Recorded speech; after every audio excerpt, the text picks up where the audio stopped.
विट्यात भोंदू बाबावर पोक्सो अंतर्गत गुन्हा दाखल. अल्पवयीन तरुणीवर अत्याचार, 5 लाखांची फसवणूक की महिलेला नरबळी, गर्भपाताचा सल्ला देणाऱ्या संशयित भोंदू महाराज संकेत निकम व त्याचे साथीदार महेश बाबर, सूरज उपाध्याय यांचा एक कारनामा उघड झाला आहे. एका अल्पवयीन तरुणीवर अत्याचार केल्याप्रकरणी भोंदू महाराज संकेत निकम याच्यावर बालकांचे लैंगिक अपराधापासून संरक्षण अधिनियमान्वये पोक्सो गुन्हा दाखल केल्याचे पोलीस निरीक्षक धनंजय फडतरे यांनी सांगितले. याबाबत पीडितांनी आज विटा पोलिसात वरील तिघांविरुद्ध विटा पोलिसात फिर्याद दिली आहे. गुरुवार दिनांक 21 महिलेला नरबळी, गर्भपाताचा सल्ला देणाऱ्या संशयित भोंदू महाराज महेश बाबर, भवानीमाळ विटा, संकेत निकम घोगाव तालुका पलूस सध्या भवानीमाळ विटा, सूरज उपाध्याय विटा या तिघांविरुद्ध गुन्हा दाखल करण्यात आला.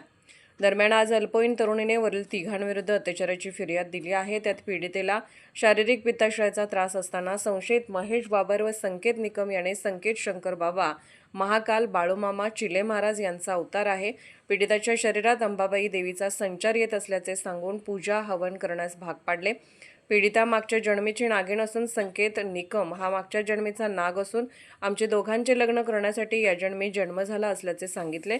निकम याने तो विटा येथे राहत असलेल्या खोलीवर पीडितेसोबत अनेक वेळा जबरदस्तीने शारीरिक संबंध केले आहेत. हा प्रकार 1 जून 2024 पासून 12 मे ते 2026 पर्यंत सुरू होता. यातील सूरज उपाध्याय याने पीडितेला कोणाला काही सांगू नको असे सांगून संकेत बाबा सर्व बघत आहेत, नाहीतर तुझे व्हिडिओ व्हायरल करेन अशी धमकी दिली आहे.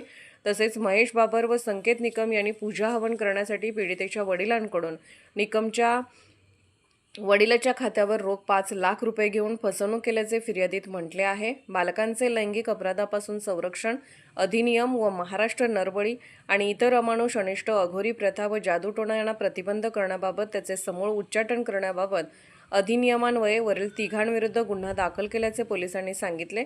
पोलीस उपनिरीक्षक पूजा महाजन तपास करत आहेत.